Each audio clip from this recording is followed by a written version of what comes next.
Hello and welcome back to the Lowdown, everybody. Today we are ranking the best wonder kids in the world right now. Stay tuned for a shock. A huge Man United player didn't make the cut. Does Kobbie Mainoo even have his first start yet for Man City if he's at Man City? I'm not so sure. We'll talk about who the best young midfielder in the world is right now. Both of them look amongst the best players in the world in their positions this season. And we have a huge debate over the Real Madrid superstar that didn't make it. I'm surprised that you guys don't have him on your list at all, to be honest. Hello and welcome back to the Lowdown, everybody. Huge episode for you guys today. Joining myself and Mikey and Sam, we've got Mr. Sam Abasaki back in the building. Come on. His debut. Yeah, man. Debut. Long awaited. How are you? I'm good, man. Thank you for having me. I've been raring to come on to this show, so I'm happy to finally be here. It's been a long time coming. It How's has. everything with you? Everything at Sky going well? Yeah, it's all good. It's all good. Soccer Saturday, soccer specials, interviews. It's been busy. It's been really busy. Yeah. In terms of just football. Do you not feel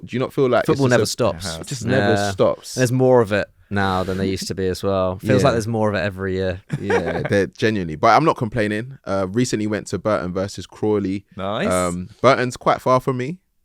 It was 0-0. Okay. But it was a good experience. Was it a cold Tuesday night as well? Yeah, it was. Oh. It was. But I had a coffee Brutal. by my side and I got to see one of my childhood friends come off the bench for Crawley, which nice. was shout out Adeyemo. Got a new contract as well. So Love that. yeah. Did you tap up the chairman? You said, hey. No, I spoke to him after and I was like, I hope you're getting more minutes soon and all of this stuff. But yeah, no, he's doing really well. And it was just nice to see. It's nice to see him, and it's nice to go down the leagues, like League One, League Two, see who's coming up. Maybe I've got a few gems. Maybe we should do a lowdown episode of who's the next superstar to come from the lower leagues. Maybe we should. Yeah, Maybe man. we should. They can stream it on Sky Sports Plus as well. Yeah, absolutely. Along with all the other And, championship content. Oh, but before we get into the main episode, which is an absolute bumper episode, what's your favourite interview that you've done on Sky that's coming out recently that people can keep an eye on? I've recently done Smith Rowe. Oh, nice. I think that was really good. He's just down to earth. He's obviously in the form of his life. He's loving life at Fulham. He spoke really highly of Saka, Arteta, and he's just a really calm guy. When you step into an environment, you're like, this guy's cool, man. Do you know what I mean? So yeah, that's coming out soon. And yeah, there's been a few. I spoke to Enzo Maresca as well. Great man. My doppelganger. Yeah, honestly, he's bringing. No, he's not bringing bold back because there's a lot of you, but yeah, but he's a legend. As you man. noticed. He's a- Oh, yeah, there is As you have Bridge. noticed, yeah, I saw that as well. I In saw his that coaching TikTok. staff, man, there's 6 or 7 of us. It's great. I was just smiling, being like, am I just going to... If I just put a coat on, can I Yeah, just you get could in? stuck Actually, in. they genuinely probably wouldn't have. Yeah. What's that guy doing? Yeah. Anyway, guys, huge episode coming for you today. Today we are discussing the best wonder kids in the world right now. Now, it's a tough category. We decided not to include players that are 21 because there are the likes of Musiala, Wirtz, Bellingham. We've discussed them in previous episodes. Today we are focusing on players aged 20 or under. Let's get into it. Why don't you, as our guest of honour, Sam, kick off with number 10? Oh my gosh, I actually forgot someone, and it is crazy because I've seen it on Mikey's. I just looked over and I was like, damn, I didn't even think of him. But my number 10 is Archie Gray. Okay. Ooh, Wow. Archie Gray. I think he's probably one of the best youngsters in England right now, to be honest. And I feel like I'm saying it mainly because of how versatile he is. I think he's one of those players that is still learning his trade, still being used as a right back and midfielder as well. But every time I've seen him play, he's played with an experience that you see with 25, 26-year-olds, and also a leadership. He seems like he's the type of player that will eventually captain Spurs if he stays there. I remember how fondly the Leeds fans talked about him. They wanted him to, eventually captain the club and all of this stuff. But you can understand him going to Spurs with the project that they're trying to build there. So yeah, man, I think he's quality, and this list is very tough. So just don't get onto me because there's certain people I've missed out, but they're still good. You know what I mean? Okay. I think Archie Gray's kind of precociousness at his age, I think does make him stand out. He didn't make my list though, just because he's just not played quite enough for Spurs yet this season. But he had over 50 appearances for Leeds though. He did an amazing season last season for Leeds for sure. But it's just when we said 20 and under, I thought that there was going to be a bit more leeway here. But I've had to leave out some really big names from this top 10 list, some really big names. And yeah, Archie Gray is one of those who actually I didn't find it as hard. I also left out Bergvall as well from Spurs, despite how impressive he's looked when he's played. So yeah, those two have missed out for me. Who's in at number 10 then? Number 10 for me. So this was a player who almost missed out, but he has started the season on fire. And I think with young players right now, I think we're going through a little bit of a period of we're going through the age of the central midfielder when it comes to Wonder Kids. I think there are a lot of central midfielders on my list, a lot of central midfielders who missed out, including Bergvall and Archie Gray. So I wanted to get a centre forward in here because there aren't really many top centre forwards at that age at this moment in time, and so I had to go for Jhon Duran. At Aston Villa. I just think, yes, he's not been firing quite as much over the last month, but that start to the season was just amazing, wasn't it? Those 4 goals in the Premier League, 11 substitute appearances. Despite him, I think he's only made 3 starts maybe in all competitions this year, including 2 in the League Cup. And yet he has still played in every single game. And I think that's, he'd probably be higher on this list if he was starting more regularly for a big club. But I don't think the fact that, he can't displace Ollie Watkins in this Aston Villa side should really count against him too much, because he is still clearly a part of Unai Emery's game plan every single game. He gets brought on. With 15, 20 minutes to go at least, most games, 4 important goals in the league. Obviously, that winning goal against Bayern Munich in the Champions League, which, is symbolic of Villa's return to the big time.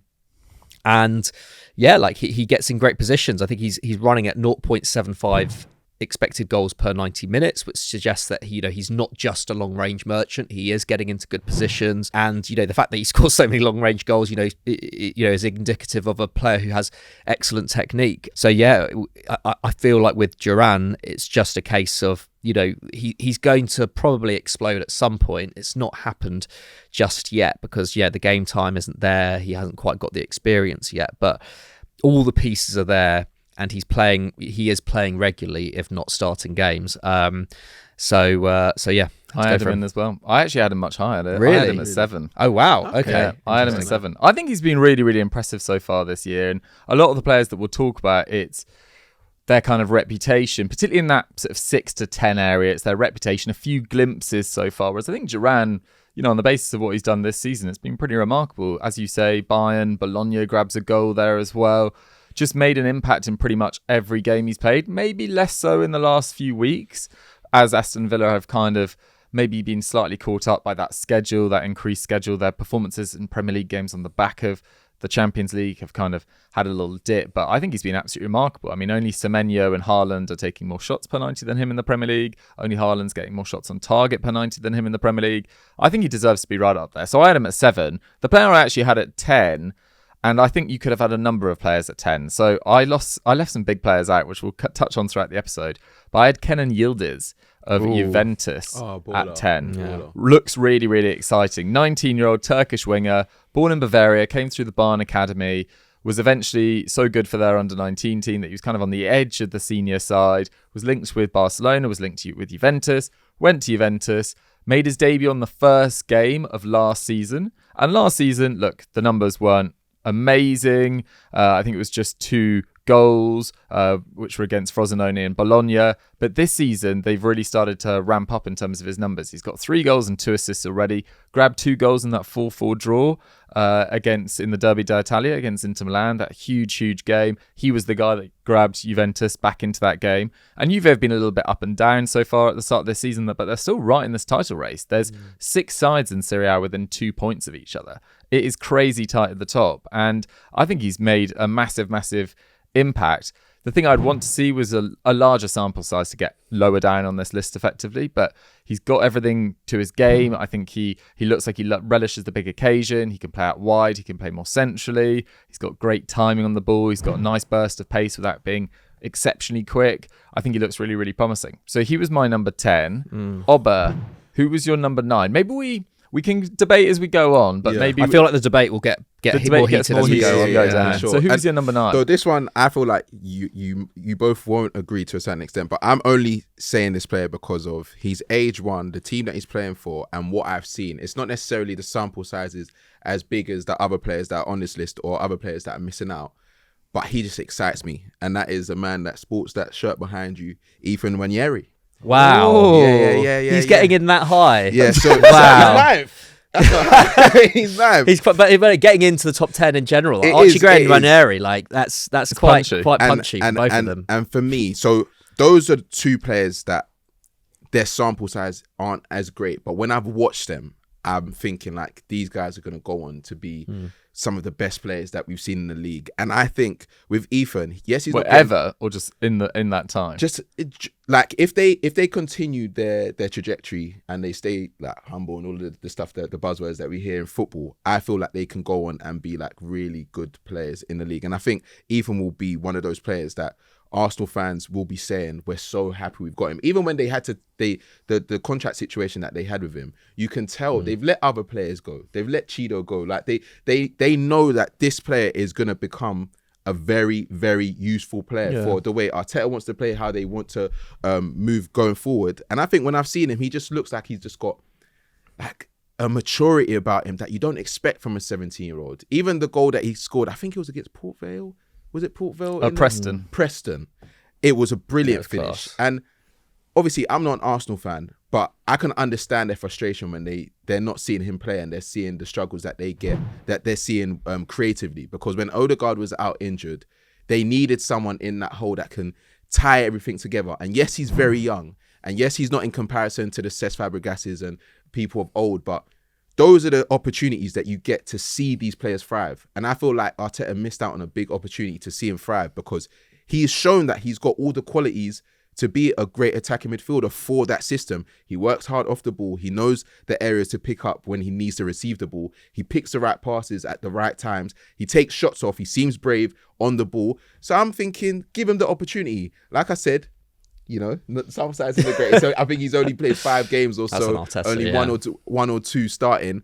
But I think he's great. And I felt like he could have got a shout out. But when you guys told me about this topic, he's one of the first names that came to mind. So I was like, I'm going to slap him somewhere. He is very much a wonder kid in that, like, there's almost something about him where, like, because we haven't seen him play that much at the top level, there's a lot of unknowns. Yeah. And it's like he could, he could be amazing. But it does concern me a little bit in that, like, like Saka was Saka? Was Saka about 17, 18 when he started to get regular minutes for Arsenal in the 1920 season? Like, Saka is the player he is now because he got he got a lot of that experience when he was so young. And you could argue that he has been overplayed, Saka, but equally, like, he is Arsenal's most important attacking player at this point. So it does concern me a little bit. Like, it does feel like a missed opportunity there for Arteta. I think Joe was speaking about it last week as well. Like, there has been the opportunity to take a gamble with Nwaneri, but that's that. Yeah, again, that's why he's missed out for me. Is that just I haven't seen him enough, and there's just so many players with so much experience here. Shall I go for my ninth? Who's your ninth? So this is the player who I think, I don't know whether he will have made your lists because I feel like chat about him has kind of waned a lot since the summer. Like, lots of hype around this guy 6 months ago. And because of his team's form this season, I feel like he's been spoken about less, even though he's still performing at a really high level. And that's Adam Wharton at Crystal Palace. 20 years old still. For some reason, I was sure you were going to say Endrick. Oh, right. Yeah. Interesting, yeah. Well, Endrick, first bombshell, Endrick hasn't made my 10. Wow. Me neither. Wow. Yeah, he hasn't made my 10. Oh my God. Jhon Duran's the only one who's made it. And Endrick I feel a bit bad about because obviously his record in Brazil was amazing. But again, like, he just... given Mbappe has struggled at points in this Real Madrid team, the door has been open for Ancelotti to play Endrick more, and he hasn't. I needed to see game time. That's kind of been my thinking a bit as well. And I think Adam Wharton is now in danger of being a bit underrated, actually. Like, his progressive pass numbers in a Palace side which are struggling are mad. He's producing more progressive passes per 90 minutes than Tchouaméni, Zubamendi, and Bruno Fernandes. Like, that's pretty crazy to me, and they've gone up massively as well. He's like less of an active defender this year for Palace, which I think may explain some of their struggles. But I think that, I think that's a tactical decision. And his passing has just been amazing. And I just think, again, I think, similarly to with you, Oba, like with Nwaneri and Archie Gray, I think Adam Wharton's just a player who particularly personally I have just watched have a lot of great games myself, and I've just taken a liking to. And it is just that. It's just his ability to pass so quickly and so accurately with both feet under pressure in transitional moments and pick out attackers. That is just, I don't know, it's something that you rarely see with midfielders of that age, and I still think it was a massive mistake. I think it was still a big mistake not playing him more at the Euros. England were crying out for a player like that. Someone who could offer something a little bit more in the mould of, a Rodri or a Fabian Ruiz in that Spain midfield where you can spring attacks really quickly, and England did not have that. Declan Rice wasn't, in the best of form. Kobbie Mainoo, it's not really his game. Adam Wharton was a real kind of unused threat there, and I think he goes on to impress. And I think he will probably get that big move next summer, and probably for less than he would have done this summer. So I think whichever club pounces on him, even if Palace finished 16th this season, I think it's the perfect time to go for a player like Wharton, because his price tag won't be as high as it was. I do like it as a shout. I didn't actually consider him, really. He wasn't close to my list. I've got a lot of central midfielders in there. I've got a central midfield bombshell to come as well. But the first player that I am going to include from the Premier League, maybe a little bit low on this list. I'm intrigued about where you guys have got him, but I've got Garnacho. Oh, wow. In ninth. Ninth. I've got him in 8th, actually. Yeah. 7th. I mean, Okay, what I so like we're about around the same Garnacho thinking. is his experience for someone of his age. Over 100 appearances for a club like Man United. And yes, part of that is situational. Part of that is the fact that Sancho fell out with Ten Hag. Other forwards who should remain nameless have left the club, etc. There was a space open up for him, but he really did grab it with both hands and has been a kind of semi-key player for Man United for 2 seasons now, 2 and a bit seasons. 35 appearances the year before last, 50 last year in all competitions. This year, he's got 7 goals and 4 assists in 18 games in all competitions. His shots have leapt up, his shots on target have leapt up, and that percentage that he gets on target has gone from 27% to 39%, which is really in quite elite territory. Now, Garnacho has, I think, this season struggled a little bit with his dribbling and his ability to beat a man one-on-one. He's now only completing 20% of his dribbles, which is really quite low. But when you give him an opportunity in and around the box, often shooting, he's very instinctive. And I think he takes good decisions at quick moments. And he's got very, very quick reactions. And I think he's pretty inventive as well. And you saw on the weekend an amazing goal against Leicester, not celebrating. Bruno saying that he's been frustrated with some of the reception he's got from fans. I don't know whether you guys saw that video last week. He's over-scrutinized, man. And that video is terrible. And I've said for a long time, that type of fandom doesn't make sense to me. Because before a game, are we actually thinking that these players are going into games wanting to misplace passes or wanting to shoot off target? Do you think that they're not having briefings or meetings when they're looking at all of the bad decisions that they've made and saying, okay, this is how you can correct that, this is how you can correct that? They're professionals. We're fans. We're supposed to support them. Yeah, that is you going into a fan's face as they're coming off the bus, signing things where they don't actually giving time up for you. They don't have to do that. You now saying, can you make sure you pass better? Can you shoot better? All of this stuff. It's just poor. Yeah. You can't. There's no one that can tell me. People try to, because I commented on that and they said, it's criticism and they should be able to take criticism. I said, what is that? I saw a lot of responses being like, at least he said it to his face rather than behind a keyboard. I think it's worse. I think it's way worse. I think it's embarrassing when people criticize them on social media. What's even more embarrassing is turning up and thinking that you have a right to criticize them to their face in that manner. I get it. If it was the way that it was put to him, being like, Garnacho, even then, it's just not the time. It's just not the time. Before a game where you're a fan, you're not his coach. And literally, he is performing. You might want him to perform better because of what you've seen. He set those standards. At the age of 20, you said he's got 7 goals, 4 assists. He's one of United's best performers in terms of goals and assists. Yeah, He's literally our top scorer this season. You might want more. You might want more because you believe he can do more, but that's not how you get out of it. And this is what United fans always suffer with. They're always getting onto their better performers. They've done it with Pogba. They've done it with Bruno. They do it with Rashford constantly. It doesn't make sense. Be a fan. Support them through the highs and the lows. And that's to all fans, because I feel like because of how close fans on social media and all of us feel now, is that, we've got that close proximity to be able to say those things. It doesn't help. It's not going to help anyone in any line of work to just be hearing that. Like booing fans, but when they're coming off and stuff like that, when they're at home, it just doesn't make sense to me. Yeah, no, I totally agree. And I think, Garnacho, I think, has stepped up a little bit in key moments this season. What I think most fans want to see is him maybe defining bigger games. Yeah, but that's a United problem in kind of all their forwards, really, that they haven't really stepped up in bigger games. Like, his goals this season have come against Leicester in 2 matches, Brentford, Barnsley, Southampton and Fulham. And no disrespect to those sides, but you want him making a bigger impact in the bigger games. Yeah. But they've obviously changed manager mid-season. It's been a really difficult campaign. But Garnacho is on the right path to be a very, very good Premier League player. And I think 9th on this list was only also, fair enough. I mean, he had a huge role to play in the FA Cup final. Him and Kobbie Mainoo were the match winners against Manchester City. Pep's Manchester City in the FA Cup final. During a period in which United's form was really not very good under Ten Hag as well. So I think, the whole big game thing. It's like, he's so young. He's United's top scorer this season. His shot numbers are outrageous. Like, he's 3.9 shots per 90 this season. Those are the kind of levels that like Harry Kane was even dropping to at points, for Spurs. Like he's taking like striker amounts of shots. And obviously, like he has missed a lot of opportunities this season, and that's what seen him come under scrutiny. But you have to get in those positions, and he's got so much there. I think like when he first came through at United, there were question marks over his ability to affect games from the start. Last season, he showed that, like, so many minutes. And this season, like his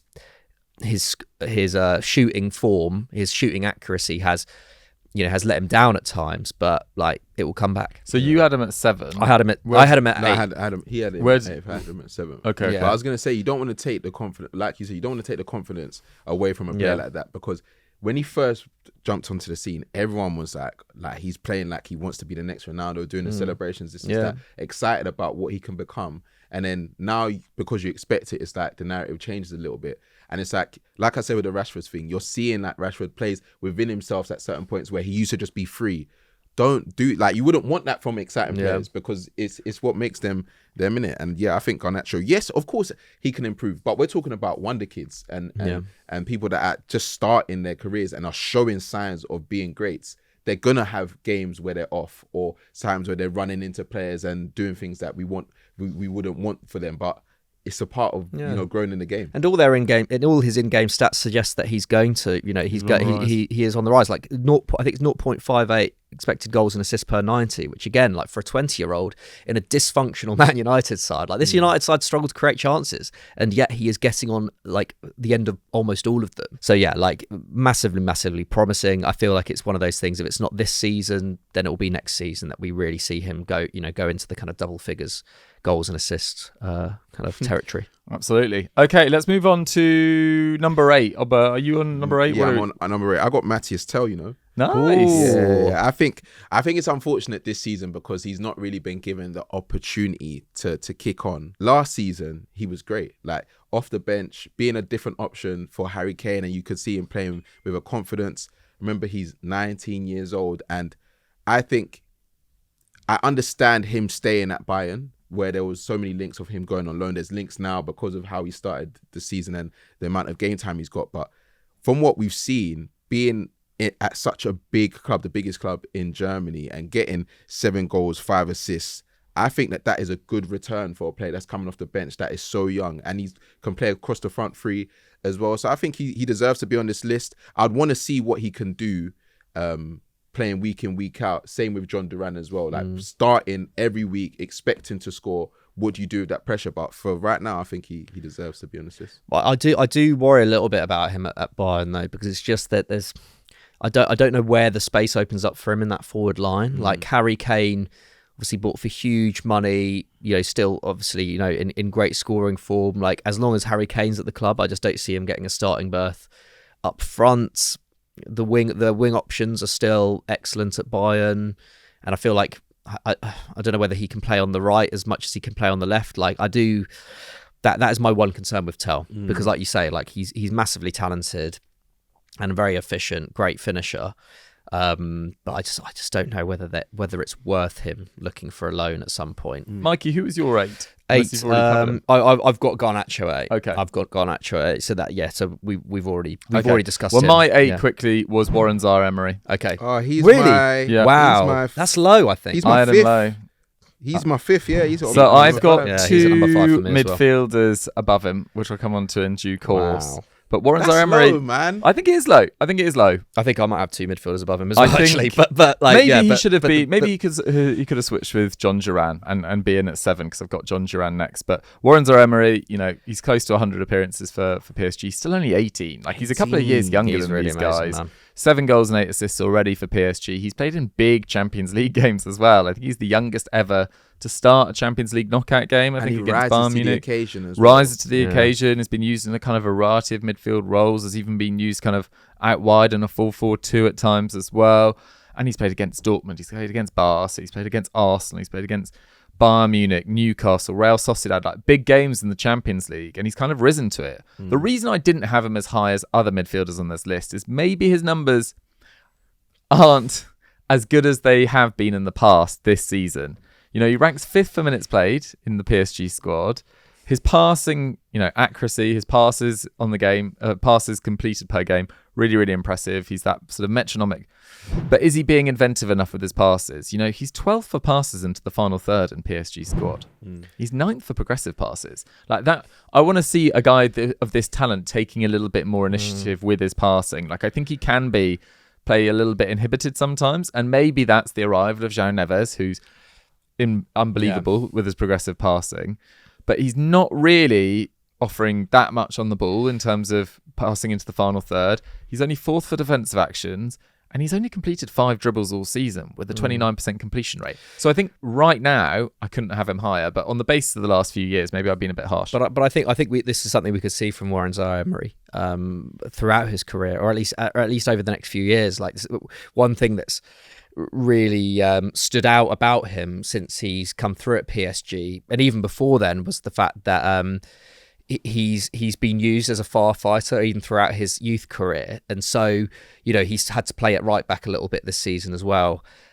Like, I think those things can affect your numbers, and like, okay, maybe his defensive actions could go up a little bit given that Joao Neves is playing more advanced than perhaps we would have thought, or at least playing a more creative role than we would have thought. But I think he is a player that's, because of how humble he is, I think he's been referred to, I think his nickname in the PSG setup at least used to be the robot, because he was very introverted and didn't really show emotion. Even when he got the call up, they all had to jump in, and he was just there smiling, because it's crazy. But the youngest debutant for France since the First World War. That's insane, isn't it? And like you say, Sam, it was kind of water off a duck's back for him. And then I think Mbappe's come out more recently and been like, the robot tag is a bit unfair on him. Like, he still does show emotion, but it's just, but clearly he's a mature player. Like, also, if you're naturally shy, do you want to be called the robot? Maybe I'm not necessarily. But I think Luis Enrique also said,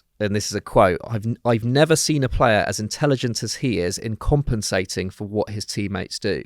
And so, I think this is something where it may be a few years before we see Zaire-Emery fully show the full potential of what he's going to be, because I think maybe it is just in his character to be like, what, I will just do what's best for the team. Exactly. And if Joao Neves is the star of the team right now in the midfield, or if Fabian Ruiz is the one starting his stuff in the midfield, then I will happily let him shine. I'll adapt my game to let him shine. And I think that's actually why I've put him so high on my list. So where do you guys have him? I put him 5th. I put him 5th as well. I agree with McCubbs, because we can't take away the fact that he's actually almost at 100 cats for PSG at the age of 18. And like McCubbs said, he does seem like that midfielder that is keen on, the betterment of the team. If there's someone that is thriving, I'm gonna take this role and I'm still gonna thrive in this role. His IQ, his game awareness just seems so above his years that, yes, I understand what you're saying, where there's areas in his games that you could see him improve and you think, oh, because he's got that ability, he should be able to, or he can kick on. But I don't think that you should use that against him. Okay, maybe it was a bit harsh. Sorry, Warren. Sorry. But who's your next one that hasn't been said? So I had Zaire-Emery at 8, then I had Jhon Duran at 7, but I don't know where you are on your list. I've actually got Endrick. Okay. I've got Endrick. I'm surprised that you guys don't have him on your list at all, to be honest. And to a certain extent, I understand, but at the same time, when we're talking about strikers, wonder kid strikers in the world, he has to be up there. And we have to acknowledge that he is probably one of the best in his position. You know, you talk about Palmeiras, 82 appearances, you know, at the age of 18, the amount of goals and the type of goals that he's scoring. Then he goes to Real Madrid and he's now become a player that we're saying, okay, cool, is he going to be able to fit into a system that is now brought in Mbappe that doesn't even look comfortable? He's got Vinicius Jr., he's got Rodrigo, so many players that he's got to fight against. But when he's been given the opportunity, he's fighting. You know, he's taken off shots that some people in these situations, they're passing it to the Vinny, they're passing it to the sometimes the he should have. Yeah, sometimes, but look at the goal against Stuttgart. Yeah. That goal was, I'm not taking that shot. Like, do you know what I mean? Even the type of shot it is. That'd be Rosie if you took it. I don't do that. It's true, to be honest. It's true. But that's what I'm saying. He backs himself so much. And yes, he's not getting the game time, but he's in the setup where he's going to learn from the best. And I think that sometimes that is better for younger players that are getting used to European football. He's playing Champions League nights. He's coming on. He's scoring goals. He's like, I feel like this is the perfect place for him. And it shouldn't take away the ability he has because of the game time he's getting, because he's there for a reason. Do you get what I'm saying? Mm-hmm. So that's how I put him. That's how I put him. Yeah, I would have loved to. I would have loved to have had him in 10. Enough. Yeah, just not quite enough for me. But you've seen what he can offer. Yeah. There are some big players that I've missed. Like, he's a bullish striker that is like, you wouldn't expect him to be as bullish. He's high.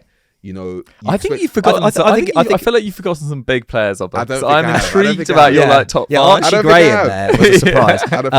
I think it could become a problem for Mbappe, Endrick. Like, I don't know where Mbappe long term fits in this Real Madrid team, and Endrick's going to need minutes at some point. Maybe he'll be eased in like Rodrigo and Vinicius were, or more so Rodrigo than Vinicius, where, you know, it might be 3-4 years before we really see Endrick as a regular starter. But I think that the longer the noise around Mbappe kind of, you know, sustains, then I think that the more there's going to be conversations around whether Endrick is actually just a more natural fit as the centre forward in this Real Madrid system.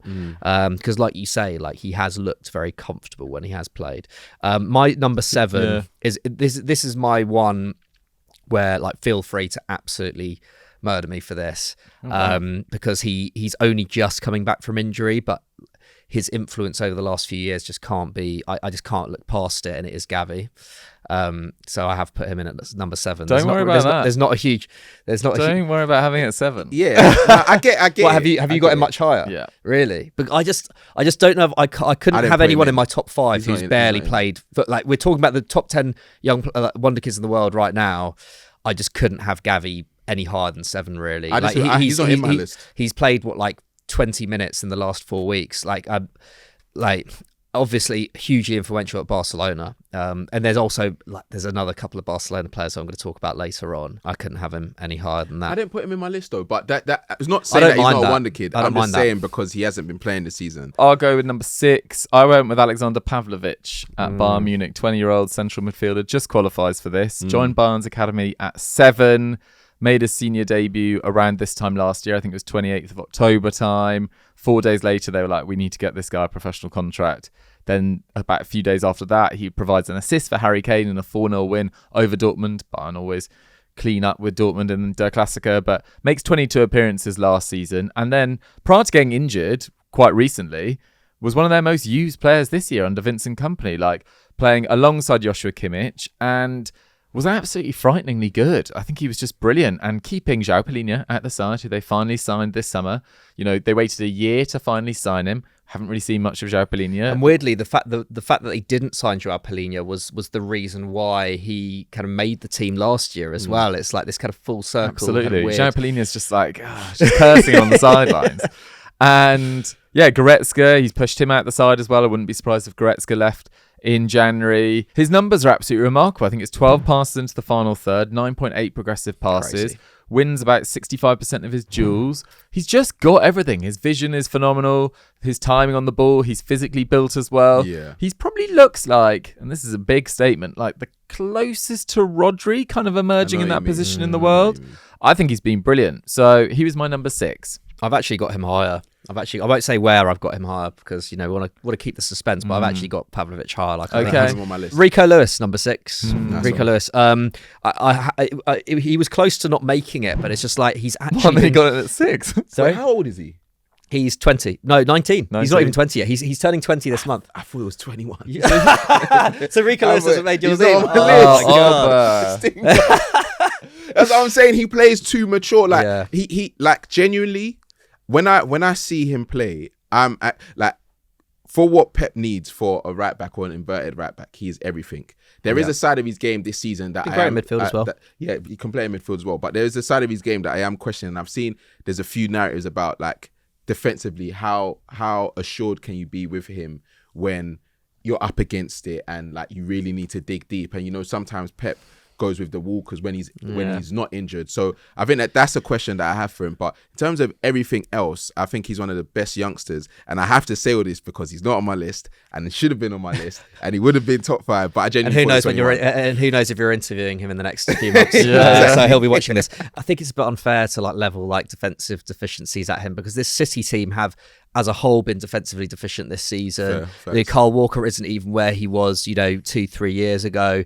Rodri's out of the side. They've been having to deal without John Stones and Ruben Diaz recently. I think it's a thankless task for Rico Lewis, and he's so good on the ball. Like when you look at his FBref stats, compared to most fullbacks, he ranks really, really highly on the ball. But then also compared to most midfielders, he also ranks really, really highly on the ball. And yes, that's a result of playing in a Pep system as well. See so much possession, in terms of progressive passing, probably the best team in the world. So your numbers are going to be, are going to be very high because of that. But I think what sets Rico Lewis apart is the fact that Pep trusts him, and has trusted him for a while. He's played almost 2,500 Premier League minutes before his 20th birthday. Phil Foden at the same age had managed just under 1,300. So in terms of his actual experience compared to someone like Phil Foden, who at 24, is the player he is, Rico Lewis has got a lot more experience. He's, that also over 1,000 Champions League minutes. Last year he was used pretty much more in the Champions League than he was used in the Premier League. Pep's trust in a teenager, from the age of 17 is quite rare. We've seen the amount of amazing young players, namely Cole Palmer, Brahim Diaz. The list goes on of players, Romeo Lavia, who have been let go by Manchester City before they've been given a chance to shine. Rico Lewis he's the exception to that rule. Pep has trusted him from an early age, and he's looked very tactically adept from an early age as well. And his ability to play left back, right back, and in midfield, I think has probably, that's counted for him because Pep loves those kind of players. Remember Fabian Delph playing at left back for him in the 2017-18 season.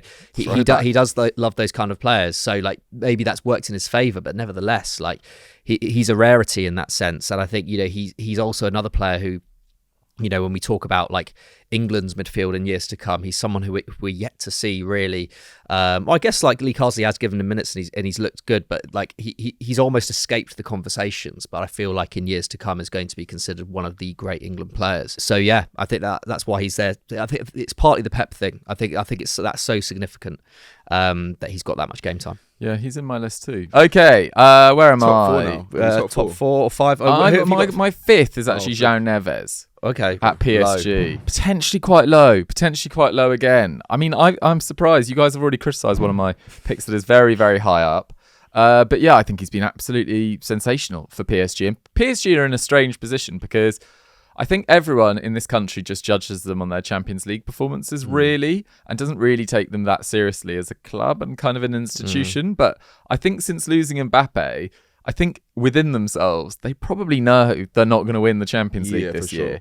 And I think it is about starting to develop their own superstars. Because, you know, Mbappe was a superstar by the time he arrived at PSG. Like, Joao Neves was signed for a lot of money. So was Bradley Barcola. But both of them look amongst the best players in the world in their positions this season. And I think that's really exciting for a club like PSG. They've never really had those youth players coming through and growing with that team and seeing where that team can get to with them. Like Joao Neves, I don't watch the Premier League on a regular basis, but what I saw of him was really impressive. And then this year, 15 appearances, 1 goal. He's already got 6 assists, which I think is only topped by Nuno Tavares, Mamouche, Saka, Yamal, and yeah, that's it. In Europe's top 5 leagues. Really, really impressive. He's second for league minutes behind William Pacho, who signed from Eintracht Frankfurt in the summer. And his all-round numbers are just really, really impressive. He's putting in over 4 tackles and interceptions, but his passes into the final third, his progressive passes, his pass retention is absolutely remarkable, all whilst averaging 0.3 assists per 90, so an assist every 3 games from a midfield position. From sort of a controller type player as well, not, you know, a De Bruyne constantly going for that sort of hero pass as well. I think he's a brilliant player. I think he's made that adaptation from Liga or Primera Liga to Liga seamlessly. You know, we saw Manuel Ugarte struggle last year at PSG. Joao Neves is a different type of player, but looks so comfortable already. And I think the future is really, really bright for him. So I had him at number 5. I had him higher up. You both did. Same. Okay, let's get into it then. Okay, so I think we're in the real meat and potatoes of this episode. Oba, will you reveal your next? My 4th is Savio. Okay. Wow. Is he not on you? He didn't make my list. He actually didn't make my list. That's crazy. That was a bit of an oversight from me. I don't think it's an oversight. But is that off of last season or the start of this season? Both. I just didn't have him quite in the top 10. So last season, 9 goals, 10 assists. Yeah. For a side that wasn't expected to do what they've done. He plays with, and he's come into a City side, and we've always talked historically about how Pep Guardiola beds in his wingers and how long it takes. He's another exception to that. Mainly, maybe because of what they're going through and how he's trying to adjust, trying to see what works. But whenever I see him play for City, he always looks like a threat. Always looks like if they play through him, they're going to create goals. They're going to create chances. Yes, he hasn't got a goal this year yet, but he's got a few assists. And he seems like he's the type of player that will constantly grow in this system, and he will eventually start picking up the goals and assists. And if we're just doing it off of that, then he wouldn't be in it. But I'm talking about maturity, adapting to a very complicated system. Like, everyone was thinking, is he going to lose the swag? Is he going to lose what made him last season, that got him the goals and got him the assists, and in a team that we didn't expect to do that? And I think he's proven that he can adapt, that he's willing to adapt, that he works hard off the ball as well. And I think he's one of the most exciting players in Europe currently. Okay, fair enough. Yeah, he didn't make my top 10. He didn't. I had Garnacho ahead of him amongst other players in that position. I had Yildiz ahead of him. Yeah, I had Yildiz ahead of him too. Arda Guler as well is another honourable mention who I haven't included in this list. There's a few actually I want to go through. Maybe now's the time to go through a few of them. Giorgio Scalvini didn't make my list, partly because he's been injured for so long. Usman Diomande at Sporting CP, like really, really talented, hasn't quite made my list. Chris Rigg didn't quite make my list. I had him at 1. Estavio. That's a shocker. Estavio. Soon comes to Chelsea, but from what we've seen, obviously we're not gonna discredit the league completely, but we know that the competition's not as great. But what he's doing currently is he's got Noni Madueke quaking in the boots. He does, because he's not playing. It's not like he's just scoring goals. It's the type of goals he's scoring. It's the maturity that he's showing again. And that's what a lot of these players on this list they have in common. Like, it's the maturity that they show when they're playing in these games. And that's why I wouldn't put him on this list, because I've not seen him up against the best in Europe and stuff. But he's one to watch. Maybe you should do a one to watch one as well. Next season, he does look really, really promising. Fourth, I've got, I think, I might have alluded to it earlier, Alejandro Pavlovic is fourth for me. Fair. I agree with everything you say, Dougie. Like, his tackle success has also gone up. He just seems like a really intelligent player who's already physically very built. And I think it's really telling that like Tuchel and now company have entrusted him as being one of the key players in this side. whisper it, but I think he could be the most exciting young midfielder Bayern have had since Toni Kroos. Like I think like he's, he would have been Toni Kroos's backup at the Euros in the summer had he not succumbed to a really bad bout of tonsillitis, which kept him out. Poor guy. So Yeah, really, really unlucky. And as a tonsils at the time like that. I know, yeah, home Euros, not going to have that again. Kicking off as well. They kicked off at Bayern. He's a Bavarian boy. Yeah, really feel for him in that sense. But yeah, really, really amazing player. And I think, in some ways a little bit, someone who I think is maybe a little bit underrated because he's at Bayern and Bayern are so dominant. But they are, But he's a big reason why they are, clearly the best team in Germany again this season. But we're not talking about Leverkusen anymore, are we? Like Bayern are just, I know they've had blips in the Champions League, even though I think sometimes the results have actually, the performances have been better than the results, but in the league they're just absolutely strolling again, and you have to give them a lot of credit for that. Dougie, who have you got at fourth? At 4, I had a man that's already been mentioned, Rico Lewis. Okay, I think he's brilliant. I think he's really, really special. That versatility. He's played right back, left back. He's even played at centre back. He's played as a defensive midfielder. He's actually played as a 10 according to Transfermarkt, which I don't actually remember. But he's played in so many different positions. He's done it all to a really high standard, and he's kind of been Pep's man in the Champions League for not just this year but last year too. Like he was close to playing more minutes in the Champions League at one stage, and this year he's the only player in City's squad that's played every minute in the Champions League. Right. I think he's been brilliant. So he was my number 4. Yeah. Okay, so we're into the top 3s. I had Neves at Neves 3. Yeah. I just think he's a quality player. Like you said, I think the post Mbappe PSG is always going to be interesting because you're thinking who's going to step up, who are they going to sign, and how is it going to make sense. And I think that midfield is a big reason why they're not completely out of the conversation. Yes, they might lack in other areas. Like we still are skeptical about their keeper, about a few of the wide men stepping up, like Dembele. I still want to see more. Like I want them to be like, okay, cool, he's gone, I'm here. I feel like we've got that from the midfield. I think everywhere else they could possibly improve, but I think Neves and Zaire-Emery are just doing an incredible job. Nice, amazing. Good option at 3. I've gone for Pau Cubarsi. He was my number 3 as well. Yeah. I just think in sync. 17 years old. Exactly. Yeah. It's the first one we've been on sync. I just think, at his age, like 32 La Liga appearances at 17 years old, 30 of them are starts. Like, I mean, already, like we talk about Rico Lewis having, getting to 2,500 league minutes before his 20th birthday. Pau Cubarsi's already surpassed that, and he's 17. 4 caps for Spain. Won the Olympic gold with the Spanish Olympic team in the summer, to play pretty much every minute of that tournament, to beat France, the hosts, in the final in Paris. And, similarly to Pavlovic, it just, both in terms of his passing ability, his technical ability, and his physicality, he just looks like the real deal, doesn't he? He's been rightly compared to like being an heir to Gerard Piqué, and this Barcelona defense has been ravaged this season. Araujo out long term, Christensen out long term, Ter Stegen out long term, Eric Garcia as well. I know he was playing a lot in defensive midfield, but he's been injured recently as well, and their defense has suffered. Like they're the underlying numbers, in terms of expected goals against, they rank quite low in La Liga actually. But that, I don't think you can put that at Cubarsi's door because he's so young, and his numbers are amazing. He's 2nd in La Liga for pass completion. He's 6th in Europe for touches. I know Barcelona have a lot of possession under Hansi Flick, but his passing into the final third is amazing.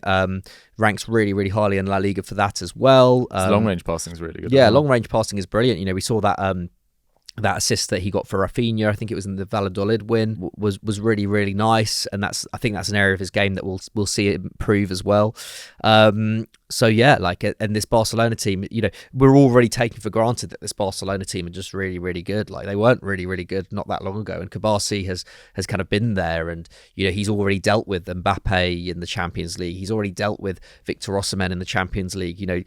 In terms of a big game player at that age, I can't really remember a player, especially a defender, who's had come up against that caliber of player and generally kept them quiet. especially for a player of his height. Like, he's only 6 foot, but I just don't see him losing that many duels. Like, he just seems really, really complete at 17. And you're right, he kind of ended up getting put into this first team almost by accident. But the fact they've got Jules Koundé, who is an excellent centre-back, playing at right-back still, it kind of suggests that they really do trust Cubarsi alongside Inigo Martinez, who I think's had a really good season as well. Adds a lot of experience to a squad that is, really young. I mean, in numerous games this year, they've been playing 3 17-year-olds before Bernard got injured. So it is really, really exciting. The one thing I'd say against Cubarsi is they need to be careful about his health, because last week against Red Star Belgrade, he was forced off. He had to get 10 stitches in a head accident, and he ended up wearing this contraption on his head and played the full 90 against Real Sociedad at the weekend. And you're just like,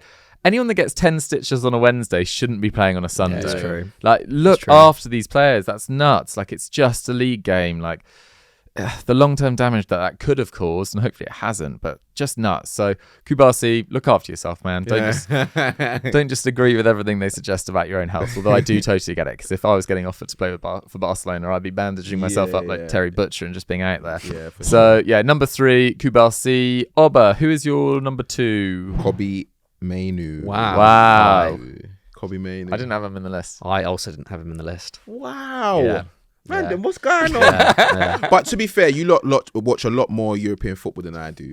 So you've obviously, and full 90s as well. Like, a lot of the things that you're saying, I've seen in patches. Yeah. So I'm like, I can understand that. I feel like with Kobbie, what I've seen from him since he's burst onto the scene, I've said that a few times now, but a lot of these players have burst onto the scene. I think he has just gone like on an upward trajectory, like, and it just hasn't stopped. Do you think he's hit a little roadblock recently? I think that's more due to the system that they try to play him in. I don't necessarily think that's down to his own ability. That's kind of been my problem, though, is that I'm yet to see Kobbie Mainoo play in a system in which really allows him to thrive, and so it's that's interesting. It's tough. I think Kobbie Mainoo probably would have made my list if there weren't so many other central midfielders out there around the same age who have been, if Pavlovic, Joao Neves and Rico Lewis and all these other players didn't exist, then I think Kobbie Mainoo would be playing for better teams. Like, I think like Kobbie Mainoo, again, a bit like Garnacho, like impressive given that he's playing in a tough team, but does Kobbie Mainoo even like have his first start yet for Man City? If he's at Man City, I'm not so sure. Like, it's I think that's the thing. what I'm saying. The maturity that he's shown since he's come onto the scene and playing for a club that's always under scrutiny in one of the most important positions on the pitch, and being a reliable figure in that team and turning up in games like you said against Manchester City, turning up for England. He was great. Him coming into the team is what almost like changed the trajectory of what England achieved, and it was almost him not almost being at the level that we expect in the final, is where you're thinking, if you was at that level, or if things were a bit different, the outcome could have been different. So I think because of that, the type of midfielder he is, and the fact that he's calming energy seems to have almost kept United afloat at a time where they really was sinking and they were looking for someone to latch onto, and he became that. And again, I understand what you're saying. There hasn't been a system that completely makes sense for him to really thrive week in, week out.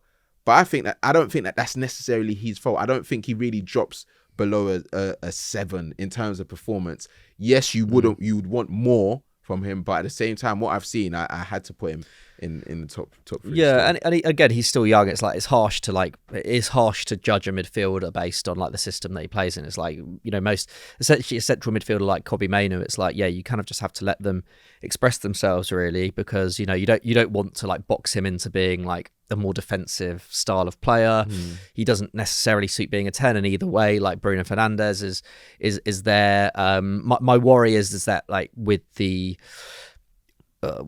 system that Ruben Amorim is likely to implement, like I don't know whether like is he definitely going to be the guy to start alongside Ugarte? Like you'd hope so, but I do feel like Kobbie Mainoo, I think his minutes might need to be managed a little bit over the next year or two. I think like there's a danger that we might get ahead of ourselves and feel like Kobbie Mainoo has to start every single game because of what he brings.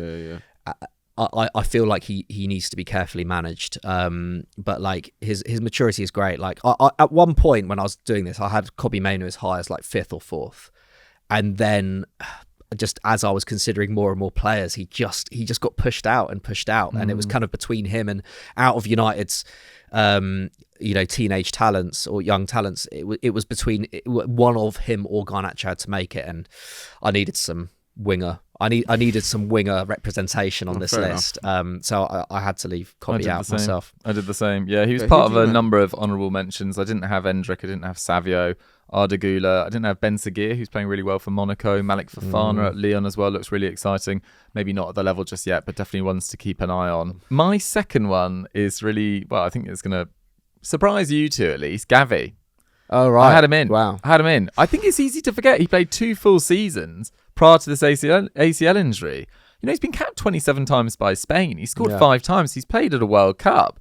Like, he played at a World Cup 2 years ago in Qatar. And that's what I mean. He's spiritually not 20 years old. He's 20 old, man. He's 23 years old. He's like 24, bro. I get what you're saying, though. And I completely understand. Like, in reality, he should just have a spot on the list. Yeah. But because he hasn't been playing this season, it's not easy to forget. It's just, he's just not playing, innit? Sure. I mean, I can't remember whether we're going to title this right now. And of course, Well, I right think we will now, title he's it probably right not now, right now the second best wonder kid in the world. But if you go on his sort of CV, as it were, he's got to be in the top 3. I had Cubarsi, Gavi, and then we'll reveal. But it's looking. I wonder who number one's going to be. I wonder. But it's looking good for Barcelona at the moment. He's back. There was a huge ovation at Montjuic from kind of both sets of supporters, I think, when he came back. And he is such an exciting player to watch. He is a bustling ball of energy. He's so tenacious. He's like a little terrier. He's like a little silky terrier because he can do all the sort of possession stuff that you really want him to play as well. But he's got this attitude to him. He doesn't take a backward step. I love watching him play. And I think you guys have had a mistake not putting him in your top 10s. He was 7 for me. He was 7 for me. I should have put him in. But like I said, you've had a few shockers, to be fair. Yeah, no, I have. But that's the thing. Like, it's just hard. There's obviously different levels of experience. And like I said, there's certain people that I've seen more than others. So it's harder to justify putting them in just because I know that they are good. Do you know what I mean? I have to go off what I've seen and to a certain extent, like seeing who they're playing for, like the scrutiny that they're under.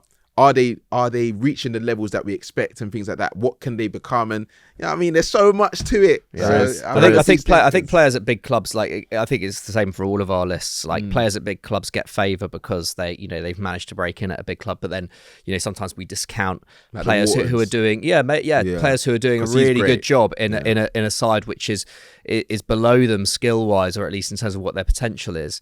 And so they're not necessarily getting the props. So it's a fine balance there. My second was Joao Neves. I think like it's just like what he was doing at Benfica and now what he's doing at PSG, I think is pretty remarkable. Like, playing a slightly different role at PSG as well. Yeah, I think it's great. And echoing what you guys said earlier about PSG, it's like I think PSG do get kind of underrated a little bit. They've been walking Ligue 1 over the years in the similar way to the way Bayern Munich have walked the Bundesliga. And yes, the Bundesliga is probably higher level. It is higher level, but you can only be as good as you can be, if you know what I mean. Like PSG, it's been a one horse race in France as much for the fact that PSG are a genuinely very good team, as much as the fact that there are other teams in that league that aren't so good. And their Champions League performance over the years, even if they've not made a final in a while, has been pretty solid. Made the semis last year, so I think Joao Neves is in there for me. And then number 1, I've actually not gone for Lamine Yamal. He didn't make my top 10. I'm waiting for Albert to say that. Yeah. No, I thought he was straight number 1. You know who also is who I was very close to making my top 10 as well. To bring it back to Chelsea quickly, we don't need to discuss him too much because I know we're running out of time here. But I've forgotten his name now. I mentioned him earlier. Romeo Lavia has had a great start to the season. I think he's another top central midfielder at that age. Did you not consider him at 2? Not yet. Obviously, we know what he done at Southampton. The injuries really affected him, like kicking on. And it's just like right now, I know he is a wonder kid. Like, we can't take that away from him. Like, but in terms of, there's just certain. If we should have done 20. We should have done 20. That's a long time. I don't mind. Because we're already missed out on a few. We'll do a Lowdown live stream one day. We'll be live for 4 hours. That would be great. But yeah, number 1 is straight number 1. I feel like you can't argue it. Like I think it's not even close. It's the biggest landslide that we've seen, and it's not just because of like a lot of these players. We can talk about the stats and like aesthetics and everything, but he's just got everything. Like when Ansu Fati burst onto the scene, it was similar in the sense of wow, he's burst onto the scene, and it's like he can become the next Messi. Like he's so fast off the wing, he plays fearlessly. But there was a side to his game where I was questioning, like, will he be able to maintain that? He wasn't quite as magic. He wasn't quite as magic. He wasn't quite as efficient. And that wasn't that's creative. fair. Yeah, that's fair. creative. But that's what I'm saying. It's like when you look at Lamine's game, it's like, what is missing? What is missing? At the age of 17, what is missing? Nothing. He does everything. Like he makes everything look easy. He comes up against the best defenders. They double team him. They've done everything to try and stop him at the Euros, in La Liga, in the Champions League, and it's just not possible. He can create a chance out of nothing. He's so expressive, and he seems like he's just enjoying himself. That's the beauty of it as well. Like he doesn't seem like the type of player that is getting into his head like, I've already made it. He's like, no, I've still got a lot to get better at. I've still got to feed my teammates. I want us to all look good.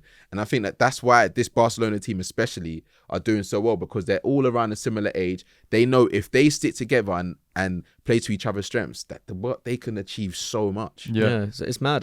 He is like he's improving so fast as well. Like I mean, last year he was taking 2.4 shots a game. Now he's taking 3.6. Which is the same as Lewandowski. He's taking the same amount of shots a game as Lewandowski. That's crazy. And I think it does have a galvanizing effect on the rest of the team. Like we talk about like Rafinha in the form of his life. And I think, in his own right, Rafinha is in amazing form right now. One of the best players in Europe. Like some people are saying the best player in Europe right now. But,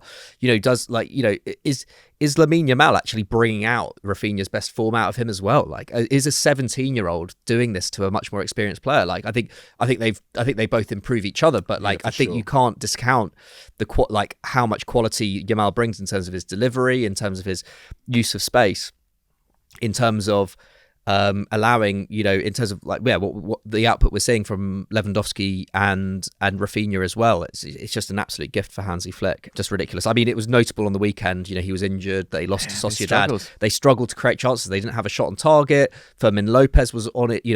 Took his place on the right wing, and of course, very different profile of player.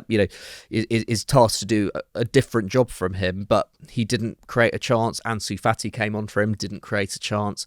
Already very reliant on him. Yeah, I think there's a very decent chance that he finishes in the top 3 for the Ballon d'Or. And I think there's even a chance that he wins the Ballon d'Or. Yeah, eventually. Like, there's no international tournament next summer. I don't get the feeling, I just don't get the feeling that someone's going to do a league and Champions League double this year. I don't think Man City have the strength to do it. I can't see Liverpool doing that. I can't see Barcelona doing that. It might just be who provides the best moments throughout a campaign. And yes, it often goes to a player that wins the Champions League, but not always. And I think Yamal can get himself into the conversation. I really do. There's only there's only 2 league games that he's played in this year where he hasn't contributed a goal. His expected goals and assists per 90 is at 0.01, less than Mo Salah, one of the most consistent players in Europe over the last 5-6 years. There is nothing that this guy can't do. I think he was kind of robbed of the player of the tournament at the Euros. I think it probably should have been to Fabian Ruiz or Lamine Yamal. I think the only reason they didn't give it to Lamine Yamal was because he was 17 and he was winning young player of the tournament. But he scored the goal of the tournament and was just absolutely insane for the entire tournament, and has carried that form over to Barcelona. And he's ahead of where Messi was at this age, which is a mental sentence to say, but he is. He is ahead of where Messi was at this stage. So if he stays fit, who knows? And that's the beauty of it. Like, sometimes we go overboard with comparing these guys to like the Messi or Ronaldos, but with him, I feel like it's just universally known that we're not going overboard. We're actually seeing. We didn't think it was possible. Yeah, it could be possible. But it could be possible. There is a star that is where we're seeing like become a great in front of our eyes. And it's just, I like the fact that he's got Hansi Flick as a manager as well, because he seemed to have got all of the unnecessary noise around Barcelona like just muted in the dressing room. Like, we're going to focus on what we're doing. Yes, we might not have the most expensive players, but La Masia is always going to bring players through that can play in the first team. And we're seeing the fruits of their labor. Like, it's just beautiful to see. That's what I'm going to say. It is great. I think, like, It was quite funny to laugh at Barcelona for a little while, but Yeah, actually yeah. it's just nice having a good Barcelona Yeah, again. for I feel sure. like with their impact on kind of European football over the last 20, 30 years, like having a good Ajax and having a good Barcelona side, I think it just feels a little bit more like, things are back to normal. Back to normal. When yeah. there's so much craziness going on around the world, I like a good Barcelona side. Yeah, But yeah. that's just me. Okay, guys, that is our top 10 definitive wonder list. We all had Lamine Yamal as our number 1, but we want to hear from you now. What was your list? Let's hear your top 5 in the comments. You can put your whole top 10 if you want to. We'll respond to as many as we can. Let us know about what you thought about the episode. Huge thanks to Obba, huge thanks to Mikey, and we'll catch you next week.